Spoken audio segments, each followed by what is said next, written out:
Good morning, good afternoon, good evening to each and everyone, especially those at the other side of the world. There is no time and space between us, there is only this present moment, and we are one. On diary entry number 1128, it was May 2, 1937. The heat is so intense today that it is difficult to bear. We are all thirsting for rain, and still it does not come. For several days, the sky has been overcast, but there is no rain. When I looked at the plants, thirsting for the rain, I was moved with pity and I decided to say the chaplet until the Lord would send us rain. Napakatindi ng init ngayon na mahirap tiisin. Lahat kami ay nauuhaw sa ulan. At hindi pa rin ito dumarating. Ilang araw nang makulimlim ang langit. Ngunit walang ulan. Pagtingin ko sa mga halaman na uhaw sa ulan, naawa ako at nagpasyang dasalin ng chaplet hanggang sa bigyan kami ng Panginoon ng ulan. Bago maghapunan, natabunan ng ulap ang langit at bumuhos ang malakas na ulan sa lupa. 3 oras ko ang binibigkas ang panalangin ito ng walang tigil. At ipinaalam sa akin ng Panginoon ang lahat ay maaaring makuha sa pamamagitan ng panalangin ito. Ito hindi nagtabago sa atin bilang mga deboto. Alam natin pag mayroon tayong suliranin, chaplet agad. Pag mainit ang panahon, tag-init, kailangan ng ulan, chaplet agad. Pag bagyo, chaplet agad. May sunog, chaplet agad. Whatever problems that would come our way or that comes our way, chaplet laging ginagawa natin bilang mga deboto.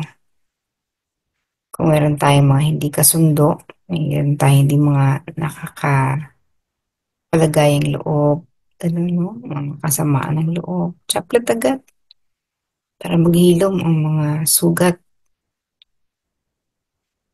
Ang sinasabi lang dito, palad natin na binigyan tayo ng panalangin ng Diyos na sabi nga ni Faustina, we can obtain everything by means of this prayer. Kailangan mo lang siyempre magtiwala kasi kung walang tiwala, hindi na yan makakamtan. Halimbawa, kung nakaisang chaplet ka, ang lapad ding nangyayari. Sige lang, tuloy lang. Kasi nga depende yan sa ating paniniwala. Minsan naman, if you don't have so much time, then just say one chaplet, offer it for that intention, whatever it is. So, maaaring hindi agad-agad, pero ibibigay pa rin at a certain point in time. This is the power of the chaplet. In our hands, kumbaga, at the tip of the finger, readily accessible. So there's nothing that we cannot do. There's no problem that we cannot solve. Lahat yan may katuparan, may solusyon. Kaya lang, nawawalan tayo ng tiwala sa Panginoon, naiinip, ganun. So let this always be a reminder for all of us on the power of the chaplet. It can make things happen.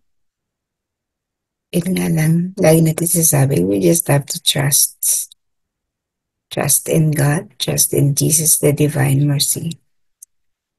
Trust in whatever we do. And kung sa tingin naman ng Diyos, kahit dasal ka na dasal mo, tingin naman ng Diyos na hindi mo nararapat ibigay sapagkat hindi makabubuti sa taong ito, then so be it.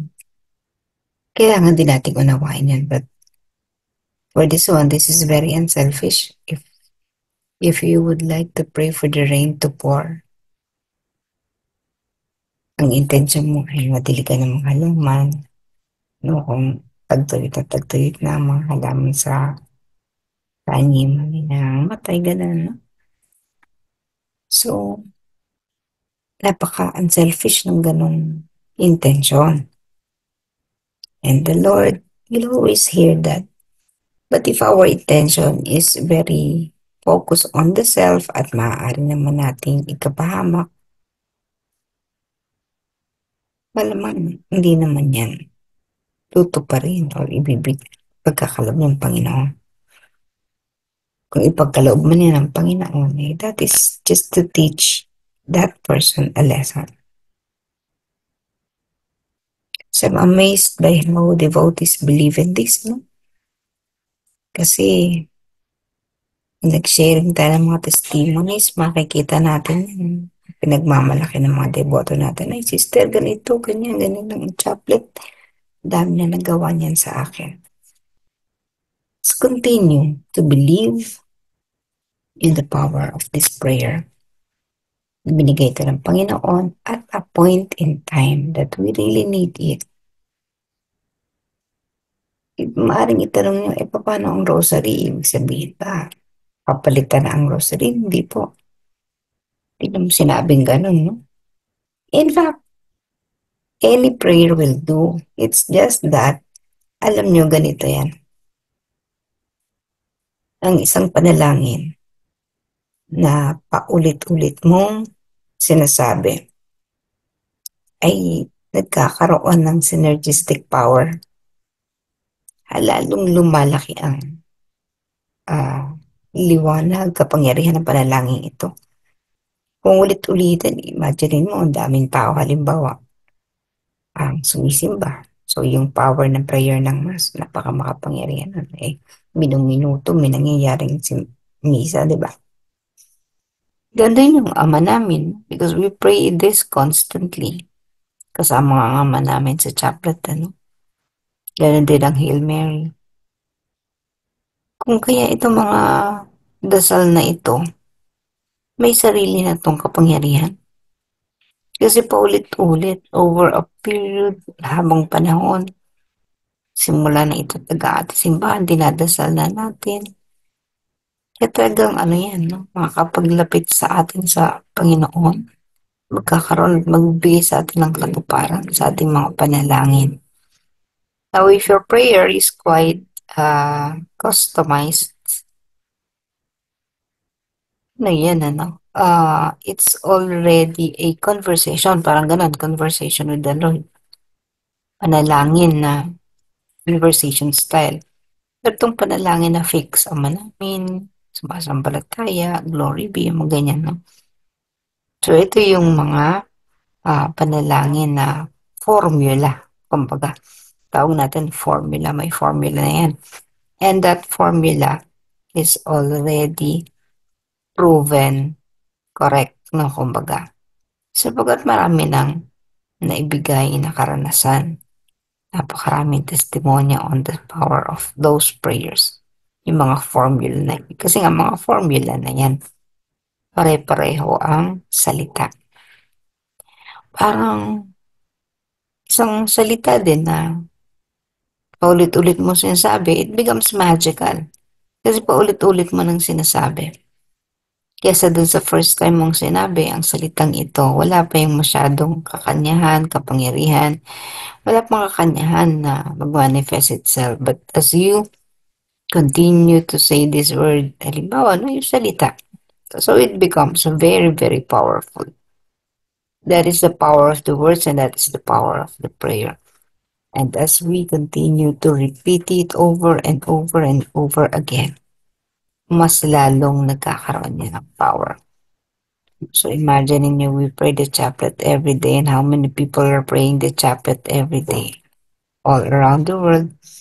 Kung kaya yung kapangyarihan ng chaplet talagang Pag kinompare mo dun sa nung 1938 na nagsisimula pa lang itong panalangin na ito, hindi pa gano'n siya kalakas. Its power is not yet that charge, na hindi pa masyadong na-charge.